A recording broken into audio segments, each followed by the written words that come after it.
ദൈവതിരുനാമത്തിന് മഹത്വം ഉണ്ടാകട്ടെ. എല്ലാ പ്രിയപ്പെട്ടവരെയും യേശു ക്രിസ്തുവിൻ്റെ നാമത്തിൽ സ്നേഹവന്ദനം അറിയിക്കുകയാണ്. ഒരു പ്രാവശ്യം കൂടി ഒന്നിച്ച് ആയിരിക്കുവാൻ കർത്താവ് നമുക്ക് നൽകി തന്ന നല്ല അവസരത്തിനായിട്ട് ദൈവത്തിന് സ്തുതിയും സ്തോത്രവും ആരാധനയും അർപ്പിച്ചുകൊണ്ട് 1-ാം സങ്കീർത്തനത്തിലേക്ക് നമ്മുടെ ശ്രദ്ധയെ നമുക്ക് തിരിക്കാം. ചില മിനിറ്റുകൾ ആ സങ്കീർത്തനത്തിൽ നിന്ന് ചില അർത്ഥങ്ങൾ ഗ്രഹിച്ച് നമ്മുടെ ആത്മീയ ജീവിതത്തിൻ്റെ വർധനവിന് അതിടയായി തീരട്ടെ എന്നുള്ള പ്രാർത്ഥനയോടുകൂടി സങ്കീർത്തനത്തിലേക്ക് പ്രവേശിക്കുവാനായിട്ട് ആഗ്രഹിക്കുകയാണ്. 1-ാം സങ്കീർത്തനം വളരെ സുപരിചിതമായ ഒരു സങ്കീർത്തനമാണ്. ഒരു പക്ഷേ നമ്മുടെ ഒക്കെ ബാല്യകാലം മുതൽ സൺഡേ സ്കൂളിലൊക്കെ നമ്മൾ പഠിക്കുന്ന കാലങ്ങൾ മുതൽ നമ്മൾ മനഃപ്പാഠമാക്കിയ സങ്കീർത്തനമാണ് 1-ാം സങ്കീർത്തനം. ഈ സങ്കീർത്തനം വളരെ അനുഗ്രഹിക്കപ്പെട്ടൊരു സങ്കീർത്തനവും ആശയസമ്പുഷ്ടവുമായ സങ്കീർത്തനമാണ്. 6 വാക്യങ്ങൾ മാത്രമുള്ള ഈ സങ്കീർത്തനത്തിൽ ഒരു വ്യക്തി എങ്ങനെ ജീവിക്കണമെന്നും എങ്ങനെ ജീവിക്കരുതെന്നും ഉള്ള കാര്യങ്ങൾ ഇതിൻ്റെ അകത്ത് രേഖപ്പെടുത്തിയിട്ടുണ്ട്. ഇത് സാധാരണക്കാരായിട്ടുള്ള ഓരോ വ്യക്തികൾക്കും ജീവിതത്തിൽ ദൈവാനുഗ്രഹം പ്രാപിക്കുവാനായിട്ട്, നീതിമാനെന്നുള്ള പദവി ദൈവത്തിൽ നിന്ന് ലഭിക്കുവാനായിട്ട് അവൻ എന്ത് ചെയ്യണം, എന്ത് ചെയ്യുവാൻ പാടില്ല എന്നുള്ളത് വളരെ വ്യക്തമായിട്ട് ഇതിൻ്റെ അകത്ത് രേഖപ്പെടുത്തിയിരിക്കുകയാണ്. നമ്മൾ പലപ്പോഴും ചെയ്യുന്ന കാര്യങ്ങളെക്കുറിച്ച് എന്ത് ചെയ്യണം, എന്തെല്ലാം ചെയ്താൽ നമുക്ക് ദൈവസന്നിധിയിൽ മുൻപോട്ട് പോകാൻ കഴിയും എന്നൊക്കെ നമ്മൾ ചിന്തിക്കുന്നവരാണ്. പക്ഷേ എന്ത് ചെയ്യണം എന്നുള്ളതുപോലെ പ്രധാനപ്പെട്ടതാണ് എന്ത് ചെയ്യുവാൻ പാടില്ല എന്നുള്ളത്. പാപം പോലും, പാപത്തിന് നൽകുന്ന വ്യാഖ്യാനം പോലും ചെയ്യേണ്ടുന്നത് ചെയ്യാതിരിക്കുകയും ചെയ്യരുതെന്ന് പറയുന്നത് ചെയ്യുകയും ചെയ്യുക, ഇതെല്ലാം പാപം തന്നെയാണ്. അങ്ങനെയെങ്കിൽ നീതിമാനായിട്ട് ദൈവം അതെ തിരഞ്ഞെടുത്തിരിക്കുന്ന ഒരു വ്യക്തി എന്ത് ചെയ്യാൻ പാടില്ല, അവൻ എന്ത് ചെയ്യണം എന്ന കാര്യങ്ങൾ ഇതിൻ്റെ അകത്ത് എഴുതിയിരിക്കുകയാണ്. 1-ാമത്തെ അധ്യായത്തിലേക്ക്, 1-ാമത്തെ വാക്യത്തിലേക്ക് വരുമ്പോൾ 3 കാര്യങ്ങളാണ് അവിടെ എഴുതിയിരിക്കുന്നത്. 1, ദുഷ്ടന്മാരുടെ ആലോചന പ്രകാരം നടക്കാതെ ഇരിക്കുക. 2, പാപികളുടെ വഴിയിൽ നിൽക്കാതെ ഇരിക്കുക. 3, പരിഹാസികളുടെ ഇരിപ്പിടത്തിൽ ഇരിക്കാതെ ഇരിക്കുക. ഈ 3 കാര്യങ്ങളാണ്. ഒരുപക്ഷെ നമ്മുടെയൊക്കെ അനുദിന ജീവിതത്തിൽ നമ്മളൊക്കെ അറിയുകയും അല്ലെങ്കിൽ മനസ്സിലാക്കുകയും ചെയ്യുന്ന കാര്യമാണെങ്കിൽ പോലും എത്രത്തോളം നമ്മൾ ഈ കാര്യങ്ങൾക്ക് ഗൗരവം കൊടുക്കുന്നുവെന്ന് നമുക്കറിയത്തില്ല. ഒരുപക്ഷെ നമ്മൾക്ക് മനസ്സിലാക്കുവാനായിട്ട് കഴിയത്തില്ല. 1, ദുഷ്ടന്മാരുടെ ആലോചന പ്രകാരം നടക്കാതെ ഇരിക്കുക. വേദപുസ്തകം വളരെ ശ്രദ്ധാപൂർവം പഠിച്ചാൽ നമുക്ക് മനസ്സിലാകുന്ന കാര്യമെന്ന് പറയുന്നത്, ദൈവഭക്തനായി ജീവിക്കുന്ന ഒരു മനുഷ്യൻ ദൈവം പറയുന്നത് കേട്ട് ദൈവത്തിന്റെ ആലോചന അനുസരിച്ച് ജീവിക്കുക എന്നുള്ളതാണ്. അതിനൊരു വ്യക്തിക്ക് കഴിയുമെന്ന് നമ്മൾ മനസ്സിലാക്കണം. അത് എങ്ങനെ കഴിയുമെന്നുള്ളതാണ് കഴിഞ്ഞ ദിവസങ്ങളിലൊക്കെയുള്ള നമ്മുടെ പ്രഭാഷണങ്ങളിലൂടെ നമ്മൾ മറ്റുള്ളവരിലേക്ക് എത്തിക്കുവാനായിട്ട് ആഗ്രഹിച്ചത്.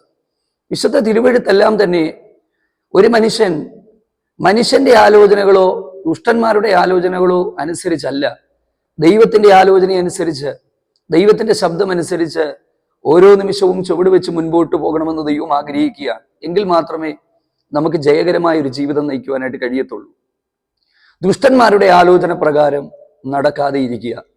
ശലോമോന്റെ മകനായ രഹബെയാം, അദ്ദേഹം രാജാവായപ്പോൾ വേദപുസ്തകത്തിൽ പറയുന്നത് അന്നുള്ള ചില മൂപ്പന്മാർ, അന്നുള്ള വൃദ്ധന്മാരെല്ലാം ശലോമോന്റെ മകനായ രഹബെയാമിന്റെ അരികിലേക്ക് എത്തി.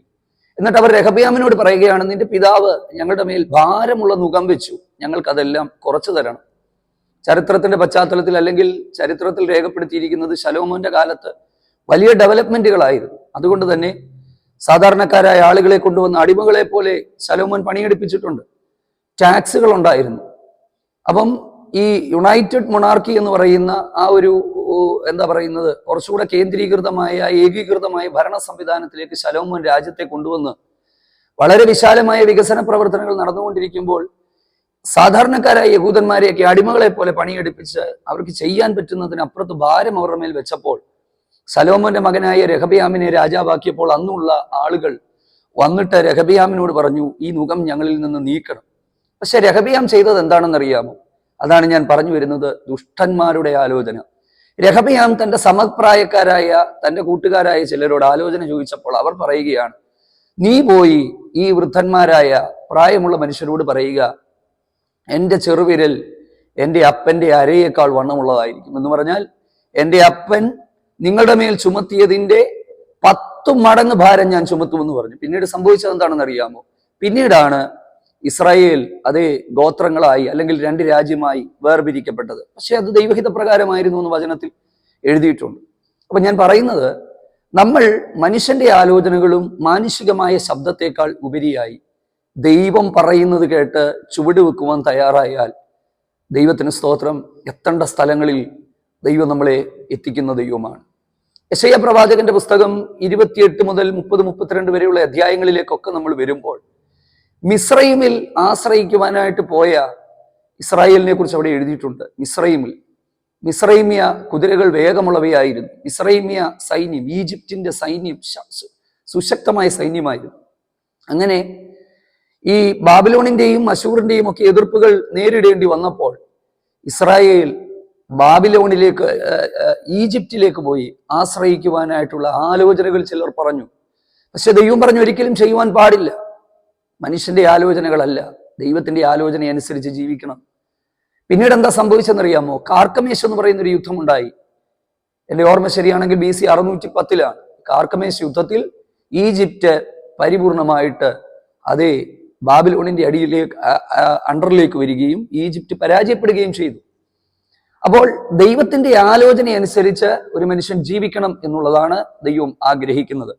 2, പാപികളുടെ വഴിയിൽ നിൽക്കരുത്. വഴികളെക്കുറിച്ച് വേദപുസ്തകം ഒരുപാട് കാര്യങ്ങൾ പറയുന്നു. ശരിയായ പാതയിൽ പോകുവാൻ ദൈവം നമുക്ക് മാർഗനിർദ്ദേശം നൽകുന്നുണ്ട്. ദൈവത്തിന്റെ വഴിയിൽ നടക്കുവാൻ തിരഞ്ഞെടുക്കപ്പെട്ടവരാണ് ഞാനും നിങ്ങളും. പക്ഷെ വേദപുസ്തകം വ്യത്യസ്തമായ വഴികളെ കുറിച്ച് പറയുന്നുണ്ട്. ഇവിടെ എഴുതിയിരിക്കുന്നത് ദുഷ്ടന്മാരുടെ വഴി എന്നുള്ളതാണ്. എന്നാൽ സദൃശ്യവാക്യത്തിലേക്ക് നമ്മൾ വരുമ്പോൾ, സദൃശ്യവാക്യം 2-ാം അധ്യായത്തിന്റെ 13 മുതൽ താഴോട്ടുള്ള വാക്യങ്ങൾ വായിക്കുമ്പോൾ അവിടെ എഴുതിയിട്ടുള്ളത് ഇരുട്ടുള്ള വഴികൾ, 2 വളഞ്ഞ വഴി, 3 ദൈവത്തിന് സ്തോത്രം ചൊവ്വല്ലാത്ത പാതകൾ. ഇരുട്ടിന്റെ വഴി, വളഞ്ഞ വഴി, ചൊവ്വല്ലാത്ത പാതകൾ. അപ്പൊ ഇത്തരത്തിലുള്ള പാതകളൊക്കെ ലോകത്തിലുണ്ട്. പക്ഷേ നാം തെരഞ്ഞെടുത്ത് മുൻപോട്ട് യാത്ര ചെയ്യുമ്പോൾ ശരിയായ പാതകളിൽ യാത്ര ചെയ്യണമെന്ന് ദൈവം നമ്മെക്കുറിച്ച് ആഗ്രഹിക്കുകയാണ്. അതുകൊണ്ടാണ് പറയുന്നത്, പാപികളുടെ വഴിയിൽ നിൽക്കരുത്. ദൈവത്തിന് സ്തോത്രം.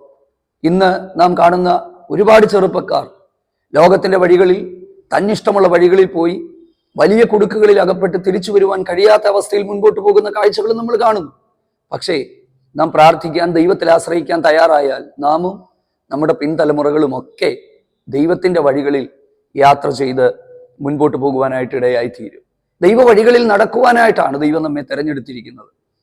അതുകൊണ്ടാണല്ലോ പറയുന്നത്, സത്യത്തിന്റെ ആത്മാവ് നിങ്ങളിൽ വരുമ്പോൾ അവൻ നിങ്ങളെ സകല സത്യത്തിലും വഴി നടത്തും. ദൈവത്തിന്റെ പരിശുദ്ധാത്മാവ് നമ്മെ നേരായ പാതകളിൽ എത്തിക്കുന്ന ദൈവമാണ്. ഞങ്ങളുടെയൊക്കെ ദൗത്യം എന്ന് പറയുന്നത് ശരിയായ പാതകളിൽ ജനത്തെ എത്തിക്കുക എന്നുള്ളതാണ്. സഭയുടെയും ദൈവദാസന്മാരുടെയും ദൈവസഭകളുടെയും ഒക്കെ ദൗത്യം എന്ന് പറയുന്നത് ശരിയായ വഴികളിൽ, ശരിയായ പാതകളിൽ നമ്മെ എത്തിക്കുക എന്നുള്ളതാണ്. അതുകൊണ്ട് തെറ്റായ വഴികളിൽ നിന്നൊക്കെ ഒരു തിരിച്ചറിവ്, ഒരു മടങ്ങി വരവ് നമുക്ക് ആവശ്യമാണ്. യെശയ്യാവിൽ നമ്മൾ വായിക്കുന്നു, ഓരോരുത്തൻ താൻ്റെ വഴിക്ക് തിരിഞ്ഞിരുന്നു. നമ്മളൊക്കെ നമ്മുടെയൊക്കെ വഴികളിൽ ജീവിച്ചിരുന്ന ഒരു കാലഘട്ടം ഉണ്ടായിരുന്നു. എന്നാൽ യേശുക്രിസ്തുവിന്റെ സ്നേഹം നമ്മളെ തേടി വന്നത് ശരിയായ വഴിയിലേക്ക്. യേശു പറഞ്ഞു, ഞാൻ തന്നെ വഴിയും സത്യവും ജീവനുമാകും. I am the way. യേശു എന്ന വഴിയിലേക്ക്, നിത്യതയിലേക്ക്, നിത്യരാജ്യത്തിലേക്ക് പോകാൻ ദൈവം നമ്മെ തെരഞ്ഞെടുത്തിരിക്കുകയാണ്. അപ്പോൾ 2, ശരിയായ വഴികളിൽ യാത്ര ചെയ്യുക. തെറ്റായ തെരഞ്ഞെടുപ്പുകൾ നടത്താതെ ഇരിക്കുക. പാപികളുടെ വഴിയിൽ നിൽക്കാതെ ഇരിക്കുക. പരിഹാസികളുടെ ഇരിപ്പിടത്തിൽ ഇരിക്കാതെ ഇരിക്കുക. പരിഹാസികളുടെ ഇരിപ്പിടം എന്താണ്? സത്യത്തിൽ പരിഹാസികളുടെ ഇരിപ്പിടം എന്ന് പറയുന്നത് ചിലരുടെ സംസാര രീതികൾ തന്നെ മറ്റുള്ളവരെ പരിഹസിക്കുന്നവരാണ്.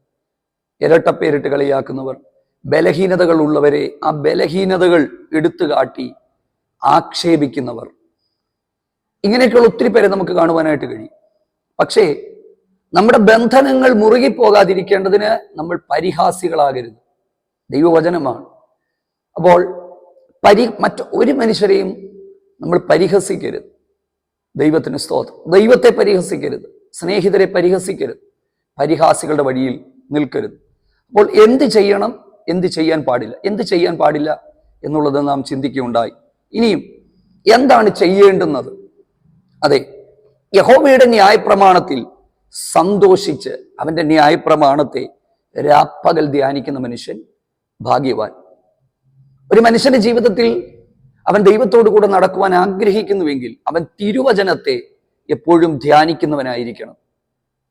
യോശുവയുടെ തെരഞ്ഞെടുപ്പിന്റെ സമയത്ത് യോശുവയുടെ പുസ്തകം 1-ാം അധ്യായം ആരംഭവാക്യങ്ങൾ വായിക്കുമ്പോൾ അവിടെ എഴുതിയിരിക്കുന്നത്, യോശുവയുടെ യഹോവയാം ദൈവം പറഞ്ഞത്, രാവും പകലും എൻ്റെ ന്യായപ്രമാണം നിന്റെ ധ്യാനമായിരിക്കണം. അത് നിന്റെ വായിൽ നിന്ന് നീങ്ങിപ്പോകരുത്. നിന്റെ ജീവകാലത്തൊരിക്കലും ഒരു മനുഷ്യനും നിന്റെ നേരെ നിൽക്കത്തില്ല. എൻ്റെ പ്രിയപ്പെട്ടവരെ, ദൈവവചനം വായിക്കുക, പഠിക്കുക, ധ്യാനിക്കുക. ആ വചനം നമ്മെ ബലപ്പെടുത്തുന്നതാണ്. ഭാഗ്യകരമായ അവസ്ഥകളിലേക്ക് നമ്മളെ കൊണ്ടുവന്നെത്തിക്കുന്നതാണ്, നമ്മളെ വിടുവിക്കുന്നതാണ്, നമ്മളെ സൗഖ്യമാക്കുന്നതാണ്, ചൊവ്വയുള്ള വഴികളിൽ നമ്മെ നടത്തുന്നതാണ്, നേരായ പാതകളിൽ നമ്മളെ എത്തിക്കുന്നതാണ്. അതുകൊണ്ട് ന്യായപ്രമാണത്തിൽ സന്തോഷിക്കുക. ദൈവവചനം രാവും പകലും ധ്യാനിക്കണമെങ്കിൽ അതിൻ്റെ അകത്തൊരു സന്തോഷമുണ്ടാകണം, ഒരു ആനന്ദം കണ്ടെത്തണം. അതിലേക്ക് നമ്മൾ എത്തണം എന്ന് ദൈവം നമ്മെക്കുറിച്ച് ആഗ്രഹിക്കുകയാണ്. അപ്പോൾ ഇങ്ങനെയുള്ള മനുഷ്യനെ കുറിച്ച് പറയുന്നത് ഭാഗ്യവാൻ എന്നുള്ളതാണ്. ഭാഗ്യവാൻ എന്നുള്ള പദത്തിന് എഷ്ഹർ എന്ന് പറയുന്ന ഒരു എബ്രായ പദമാണ് ഉപയോഗിക്കുന്നത്. എഷ്ഹർ എന്ന വാക്കിന്റെ അർത്ഥം വെറും ഭാഗ്യം എന്നുള്ളതല്ല, സംതൃപ്തൻ. ദൈവത്തിന് സ്തോത്രം. തൃപ്തൻ എന്നുള്ള അർത്ഥമാണ്. അപ്പം ഏതൊരു മനുഷ്യനും തൃപ്തി വരുത്തുവാൻ ദൈവത്തിന് കഴിയും. ഇന്നത്തെ ലോകത്തിൽ പലരും തൃപ്തിയിൽ, കുടുംബങ്ങളിൽ, സമ്പത്തിൽ, ജീവിതത്തിൽ തൃപ്തിയില്ലാതെ ഇരിക്കുമ്പോൾ ദൈവത്തിന്റെ വഴികളിൽ നടക്കുന്നവൻ ഭാഗ്യവാനാണ്. സംതൃപ്തി ഉണ്ടാകും. ഒന്നാമത് ഞാൻ നിങ്ങളോട് പറയാം, നിങ്ങളുടെ ജീവിതത്തിൽ നിങ്ങൾ സംതൃപ്തരായിരിക്കും. വേദനകളും പ്രയാസങ്ങളും ഭാരങ്ങളും ഒക്കെ ഉണ്ടെങ്കിലും ദൈവം തരുന്നൊരു വലിയ സംതൃപ്തി, ആ സംതൃപ്തി നമ്മുടെ ജീവിതത്തിൻ്റെ അകത്തുണ്ടാകും. ആ സംതൃപ്തി നമുക്ക് കർത്താവ് നൽകി തരട്ടെ.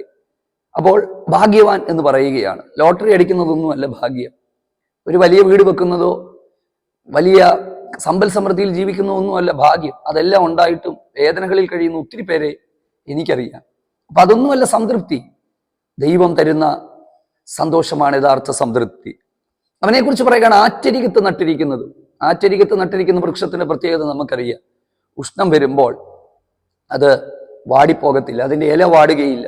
യഹോവയിൽ ആശ്രയിക്കുകയും യഹോവ തന്നെ ആശ്രയമായിരിക്കുകയും ചെയ്യുന്ന മനുഷ്യൻ ഭാഗ്യവാൻ. അവൻ വെള്ളത്തിന്റെ അരികിൽ വേരൂന്നിയിരിക്കുന്ന, എപ്പോഴും ഇല പച്ചയായിട്ടുള്ള വൃക്ഷം പോലെ ഇരിക്കും. ഫലമില്ലാതെ വരത്തില്ല. അടുത്തത്, തക്ക കാലത്ത് ഫലം കായ്ക്കും. ഇന്ന് നമുക്കറിയാം, എല്ലാ സീസണും തെറ്റി, കുടുംബങ്ങളിൽ തെറ്റിക്കിടക്കുകയാണ്, തലമുറകളിൽ തെറ്റിക്കിടക്കുകയാണ്. ഫലമില്ല. ഫലം പ്രതീക്ഷിച്ചാണ് പോകുന്നത്, പക്ഷെ ഫലം കിട്ടാത്ത അവസ്ഥയാണ്. പക്ഷേ ഇവിടെ എഴുതിയിരിക്കുകയാണ്, അവൻ ചെയ്യുന്നതൊക്കെയും സാധിക്കും. Praise the Lord. ഞങ്ങളൊക്കെ ഈ ദൈവവചനം പ്രസംഗിച്ച് എടുത്തത് കൊണ്ട് അനുഗ്രഹിക്കപ്പെട്ടവരും ആ സന്തോഷം അനുഭവിക്കുന്നവരുമാണ്. കഷ്ടതയുടെ ചൂളയിൽ പട്ടിണി പോലെ ജീവിതത്തിന്റെ വലിയ കഠിനമായ ശോധനകളിൽ വചനമെടുത്തത് കൊണ്ട് അനുഗ്രഹിക്കപ്പെട്ടവരാണ് ഞങ്ങളെ പോലെയുള്ള ദൈവദാസന്മാർ. അതുകൊണ്ട് വചനമൊന്ന് ധ്യാനിച്ചു നോക്കുക, വചനം പഠിക്കുക, ആ വചനം നമ്മളോട് സംസാരിക്കും. ഫലം കായ്ക്കുന്നവരായി നാം മാറും. യേശു പറഞ്ഞു, എന്നിൽ വസിച്ച് ഫലം കായ്ക്കുക. വേഗത്തിൽ മുൻപോട്ട് പോയിട്ട് വാക്കുകൾ നിർത്തുകയാണ്. യേശുവിൽ വസിക്കുന്നവന് ഫലം കായ്ക്കും. മുന്തിരിയിൽ വള്ളിയിൽ വസിച്ചിട്ടല്ലാതെ, ദൈവത്തിന് സ്തോത്രം, അതേ കൊമ്പുകൾക്ക് ജീവനില്ല. അപ്പോൾ ഫലം കായ്ക്കണമെങ്കിൽ ക്രിസ്തുവിൽ വസിക്കുക. യേശുവിനായി ഫലം കായ്ക്കുന്നവരായി നാം മാറട്ടെ. അപ്പോൾ ഫലം കായ്ക്കുന്നതുമായ വൃക്ഷം പോലെ ഇരിക്കും. അടുത്തത്, അവർ ചെയ്യുന്നതൊക്കെയും സാധിക്കും. ഏറ്റവും ഒടുവിൽ പറയുന്നത്, ദുഷ്ടന്മാർ അങ്ങനെയല്ല, അവർ കാറ്റുപാറ്റുന്ന പതിർ പോലെ അത്രേ. ദുഷ്ടൻ പച്ചവൃക്ഷം പോലെ ഇരിക്കും. പക്ഷേ പിന്നീട് ഞാനതിലെ പോയപ്പോൾ അവനെ കണ്ടില്ലെന്നൊക്കെ നമ്മൾ വായിക്കുന്നുണ്ട്. നീതിമാന്റെ അനർത്ഥങ്ങൾ അസംഖ്യമാണ്, എങ്കിലും യഹോവ അവനെ പരിപാലിക്കും. ദൈവത്തിന് സ്തോത്രം. ഈ പതിർ കാറ്റിൽ പറന്നു പോകുന്നത് പോലെ ലോകത്തിന്റെ കാറ്റിലും കോളിലും അവർ പറന്നു പോകുമെന്നാണ് വചനം പറയുന്നത്. എന്നാൽ ദൈവത്തിന് സ്തോത്രം, അതേ നീതിമാന്മാർ അങ്ങനെയല്ല, ഉറപ്പോടെ കുലുങ്ങാതെ മുൻപോട്ട് പോകുവാനായിട്ട് കഴിയും. യഹോവ നീതിമാന്മാരുടെ വഴി അറിയുന്നു, ദുഷ്ടന്മാരുടെ വഴിയോ നാശകരമാകുന്നു. നാശകരമായ പാതകളിൽ ഒരുപാട് പേർ യാത്ര ചെയ്ത് അവരുടെ ചരിത്രം പോലും ഈ ഭൂമിയുടെ പുറത്തില്ലാതെ ഇരിക്കുമ്പോൾ, ദൈവത്തിന് സ്തോത്രം, ദൈവത്തിന്റെ പാതകളിൽ, ദൈവത്തിന്റെ വഴികളിൽ യാത്ര ചെയ്യുന്ന ദൈവപൈതലേ, ഈ ലോകത്തിൽ മാത്രമല്ല നിത്യതയിലും കർത്താവിനോട് കൂടെ വസിക്കുവാൻ ദൈവം നമുക്കിടയായി തീരട്ടെ. God bless you.